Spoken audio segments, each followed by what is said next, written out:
So I want you to think about the list of goals that you've had just for this year. And we never make the time to make those things happen. But what's happening is we're doing all kinds of other things, making stuff happen for everybody else. Putting yourself first is the way to overcome that. I know it's super uncomfortable. That's why I'm calling it the guilt-free future planning, because I'm going to take all the guilt for you. And you don't have to worry that you're like the first person ever to go through this, because we've had people go through this before. What we're going to talk about today is the guilt-free future planning. And it has three pieces to it. So we're going to walk you through the brain dump. If you're like a make it happener, self-starter, actually, that's kind of perfect because you can sign up and download the template. I'm going to walk you through kind of the basics of it. We're going to do the brain dump. Then we're going to go through the damn matrix. And then we're going to do the walking the plank, which are the three elements of guilt-free future planning. It's a way to prioritize and make stuff happen.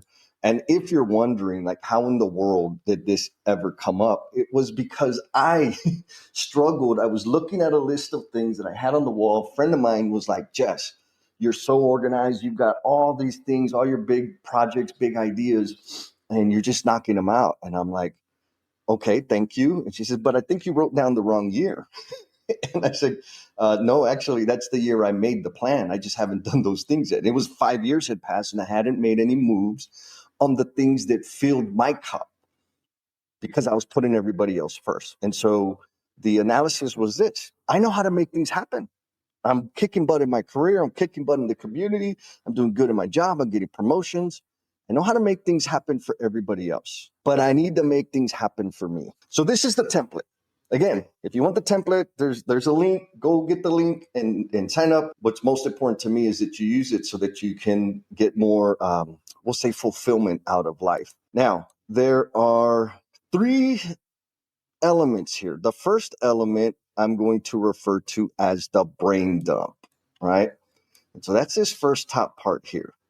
And like I said a little while ago, think about all the things, all the objectives, the ideas, the projects that you have been like, oh, I would love to do that, or that you committed to doing this year. And the ones that you haven't made any movement on, the idea is to get those things out of your head. And I have three buckets there, right? This is the brain dump. One bucket is like, what are the things in your business or professional growth, right? In that segment of your life, what are the things that you've been wanting to do, that you keep thinking about, that you keep putting off, that would be awesome if you actually had the time? Dump those in this little box here, right?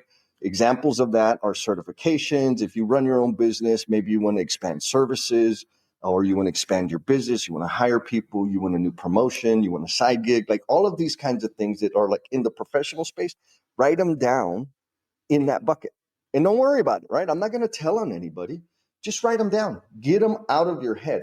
The other bucket is personal growth. Now, I know that's kind of close to what we were talking about a little while ago, but when I'm talking about personal growth, I'm about me, right? Like, what new skills do I want to learn? Maybe I want to start a YouTube channel. Maybe I want to pick up running or exercise or spend more time journaling.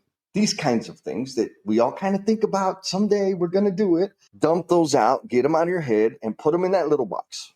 And then the last box is like meaningful connections, relationships, personal, romantic, professional, community engagement, stuff with your church, if you're a church person, like these types of community things or meaningful connections. Because why? Because they're valuable, right? Or maybe you're surrounded by turkeys and a bunch of scrubs and you want to upgrade the people that you are connected with, that you spend time with.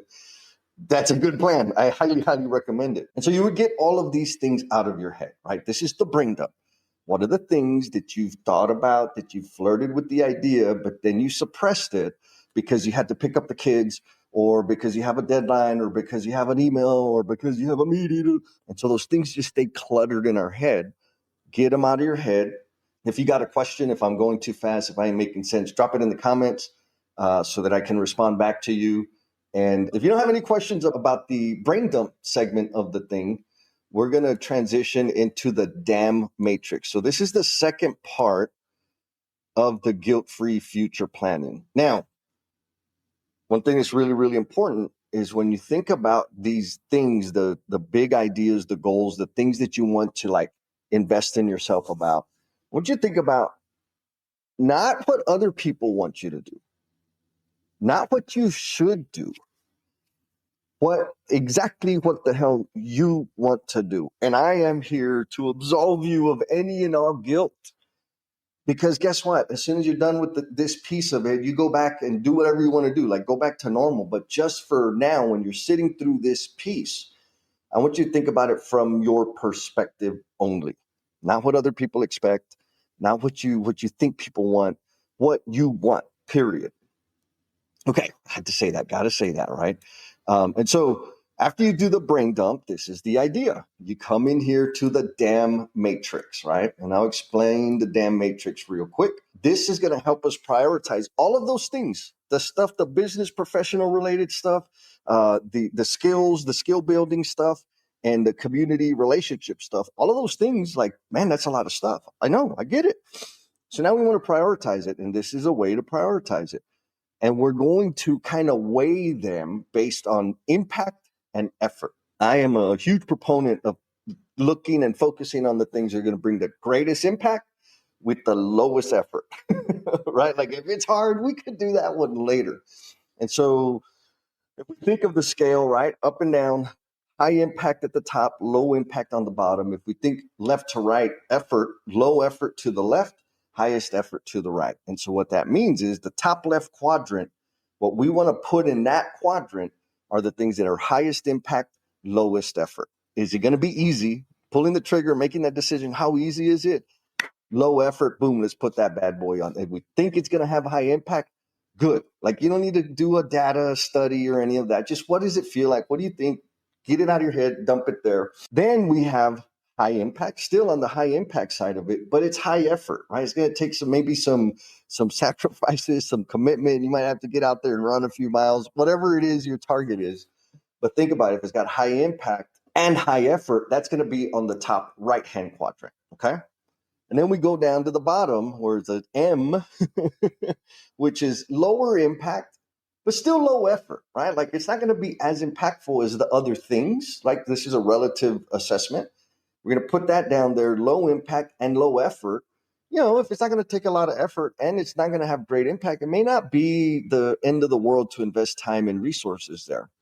And then lastly is high effort, right? Like it's going to take a lot of effort to do the damn thing and is going to have low impact. If anything falls in there, we need to evaluate that. And so why is it the damn matrix?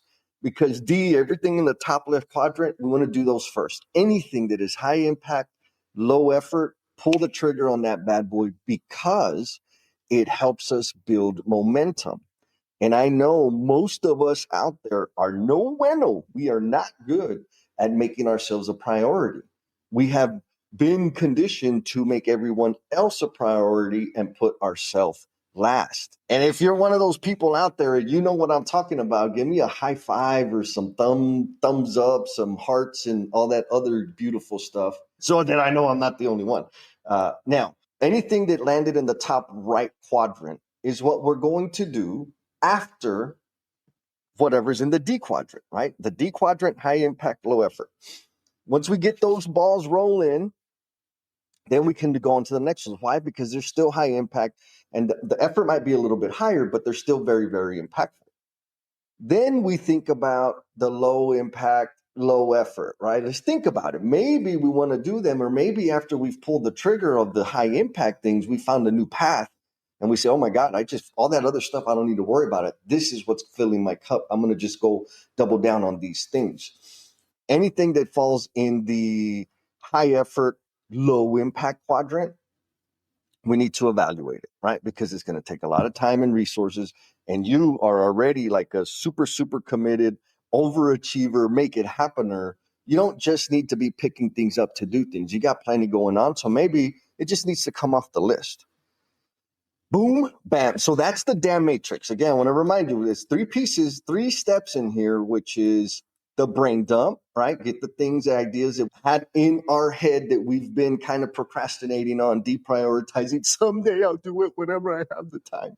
And then Once we do that, then we slide them over and we weigh them based on impact and effort, right? Boom, put them wherever they need to be. And guess what? If you put it there now and it doesn't make sense, it's okay. You can move it. I'm not going to tell anybody, I promise. And then lastly, we get into walking the plank. And this is where we get to like commitment time. We've covered the brain dump. We've covered the damn matrix, effort and impact. And now we're going to do walking the plank. And so I know I'm going like super, super speedy, talking a million miles an hour, because that's me. That's the way I do it.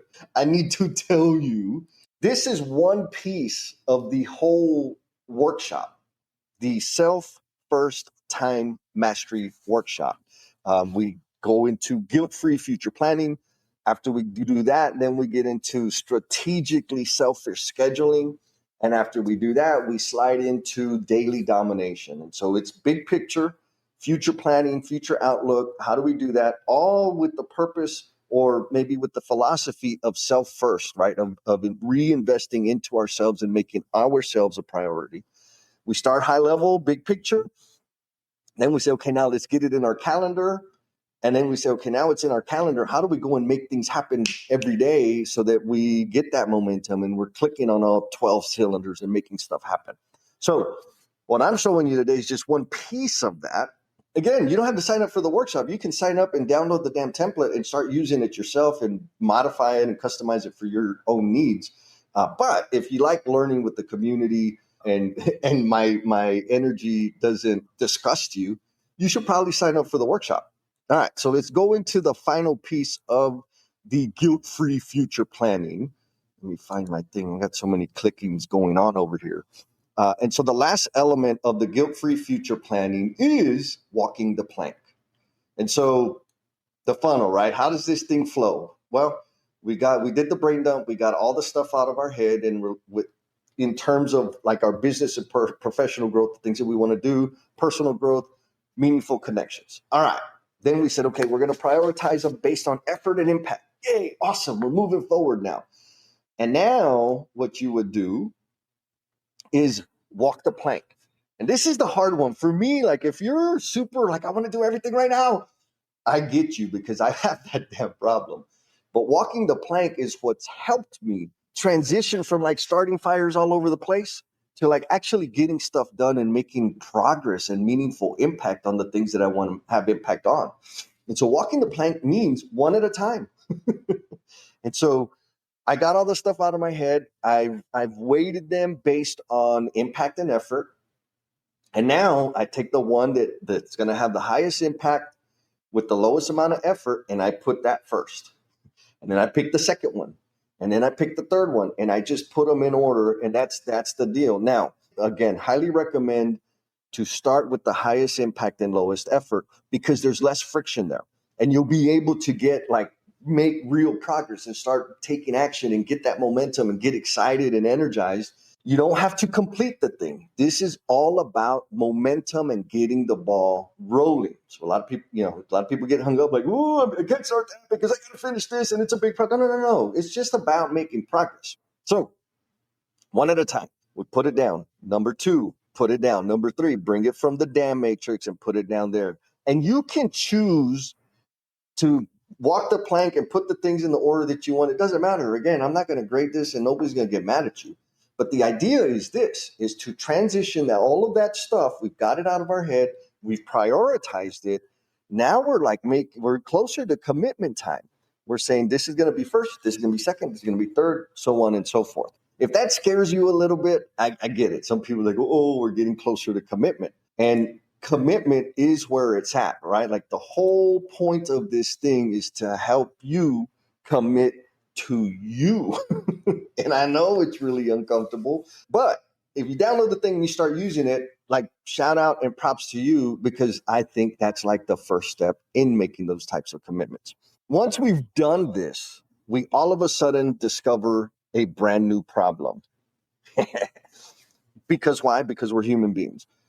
The next step is to take each of those things that you've walked the plank on one at a time and find empty space in your calendar, right? Like Open up your Outlook calendar or your Google calendar or if you have a daily planner that you use and you plan, like, it doesn't matter. Open that thing up and go find empty space that's not committed, and start committing to yourself one at a time, whatever that is. That one thing, if it's a 30-minute thing, if it's a 10-day project, if it's a 6-month training thing, all you need to do is dedicate a block of time to it in the future. Because right now, I know you ain't in your calendar. Block some time for that thing. And then you take number 2, block some time for that thing. Then you take number 3, block some time for that thing. Now, what normally happens is people get stuck here. They get scared because they know when they open up their calendar doesn't have everything in it. There's a whole lot of other commitments that are still wrangling, banging around in their brain. They haven't got it out of their head. And that's why the next step is strategically selfish scheduling, where you will get a framework to wrangle all of that stuff and get it under control and get clear about what's important and what's not. Thank you for sticking it out all the way to the end. I know you got a whole lot of stuff going on. And in appreciation for the gift of time that you have given this episode, I want to offer you a free PDF of my book, Becoming the Promise You're Intended to Be. The link for that bad boy is down in the show notes. Hit it. You don't even have to give me your email address. There's a link in there. You just click that button and you can download the PDF. And if you share it with somebody that you know who might feel stuck or be caught up in self-destructive behaviors, that would be the ultimate. You sharing that increases the likelihood that it's going to help one more person. And if it does help one more person, then you're contributing to me becoming the promise I am intended to be. Be kind to yourself, be cool, and we'll talk at you next time. Peace.